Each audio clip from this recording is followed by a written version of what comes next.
Thank you, Mr. Speaker. I yield 2 minutes to the gentlelady from California, Ms. Lois Capps, and commend her for her leadership on this issue as well. The gentlewoman from California is recognized for 2 minutes.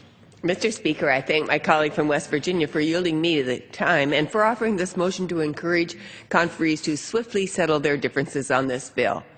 Mr. Speaker, I rise today in support of Congressman Ray Hall's motion to instruct conferees so that our veterans are assured the care that they have earned. Far too long, we have heard stories of men and women facing unacceptable wait times at the VA, and we have heard even more disturbing accounts of misconduct in the very organization our veterans should be most able to trust.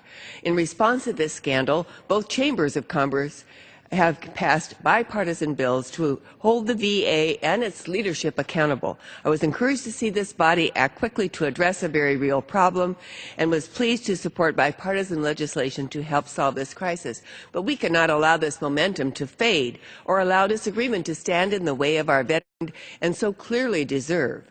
This motion to instruct simply urges the conferees to move past disagreements that are stalling this critical bill. It would ensure that the VA can use resources it already has to hire additional health professionals to meet the needs of our veterans.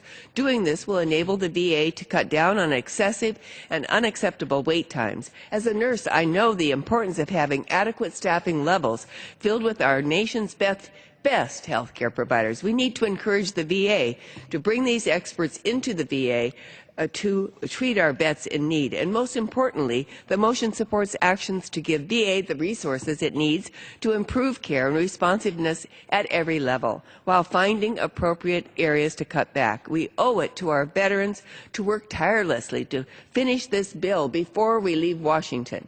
Veterans have already waited long enough. Let's not allow this critical bill to stall any longer. It's time to finish the job.